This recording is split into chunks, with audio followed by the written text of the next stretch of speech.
kasi lagi mong nami-mention yung lolo at lola mo, pero kamusta naman yung sa dad mo? I mean, ano ba ito sa kanya? Napag-usapan ba ninyo ito?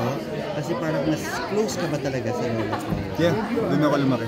Doon ba sa kanila ka lumaki? Sa kanila mo yung offer yun? Yeah. Pero actually, funny fact, dapat kasama si Papa dito. So, sayang.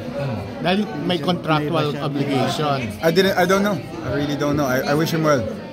Sana nagsama kami. Pero I guess God said that this is not destiny yet. Kasi feeling ko talaga tinadhana akong gampanan tong role na to. Pero there was a time na parang hindi ba tumira kayo ni Rob Gomez sa farm niya sa San Antonio? Sure. Yeah. But is that parang sinabi mo na 31 years ng buhay mo, lumaki ka sa nanay mo, tapos every 2 months that you stay there. How do you compare that kung mas naman pala? I mean, di ba? Pero syempre, I love my dad. I love him. I wish him the best. Pero sana kasama siya dito. I guess he chose a different option. May communication ba kayo? Wala na. Akala ko kasama siya. I heard yung huling sinabi sa akin na tinanggap niya. Tapos hindi na pala. Baka hindi nagkasundo sa budget, no? I doubt it because I heard that they gave I heard the opposite. I hope they gave him the price. Okay. Baka naman later Sorry? Baka later may participation din siguro. Hindi na talaga. Hindi na talaga. Okay. So ano I guess hindi na rin pwede, di ba? Kasi kaya niya, di ba, yun yung sinabi. I mean, I'm sure po na narinig niyo na po yung, di ba, ikaw nga nagsabi po na may contractual obligations. Pero, yeah, I mean, anak mo, pwede namang pwede may pakiusap yun. Parang may tampo. Hindi, para kasing magkalaban kasi ngayon talaga ang GMA at TV5. Talagang ayaw, parang dating sa akin yung mas okay pa halimbawa kung sa ABS-CBN. I wish him the best.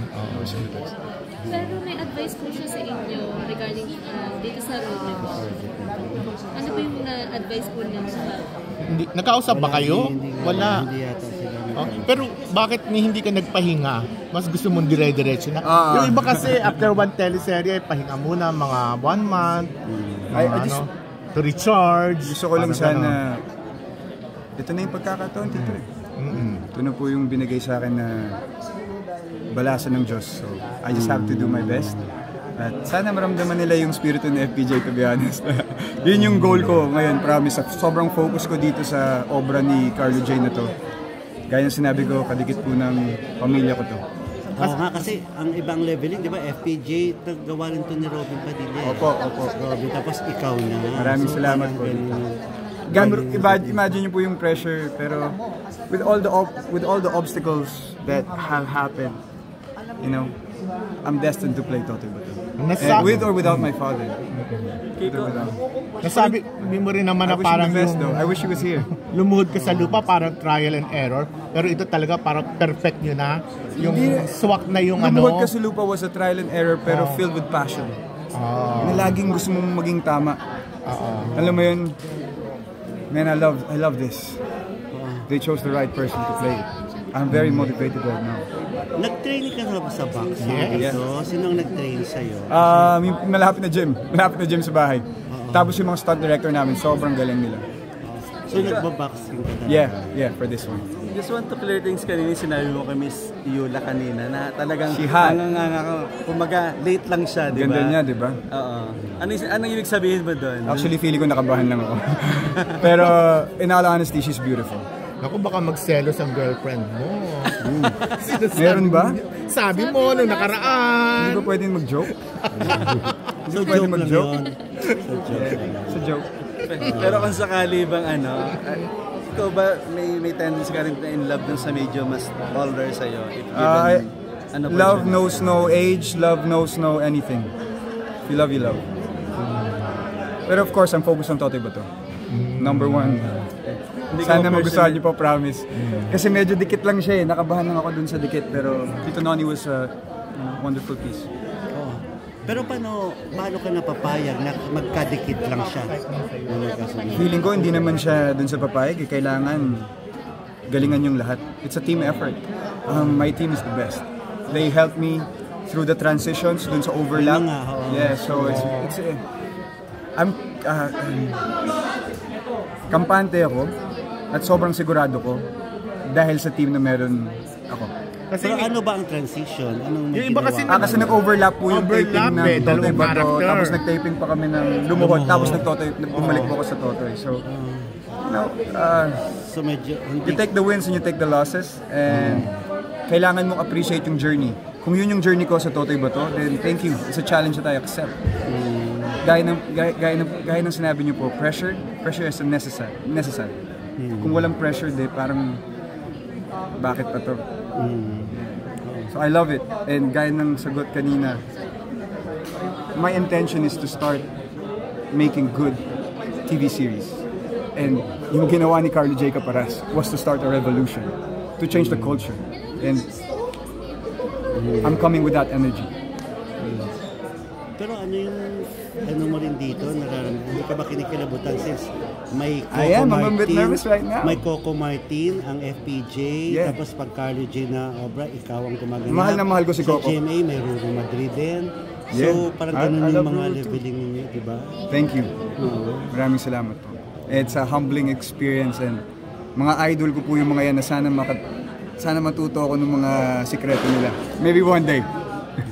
I look up to them. They're inspirations, for sure. At ito naman talagang gusto mo, action. Opo. Actually, napanood ko yung unang serye ni Coco. Nung kasama si Gerald at si... Tayong dalawa? Jake. Yeah. Galing niyo doon, di ba? Yeah, he's been an inspiration, you know.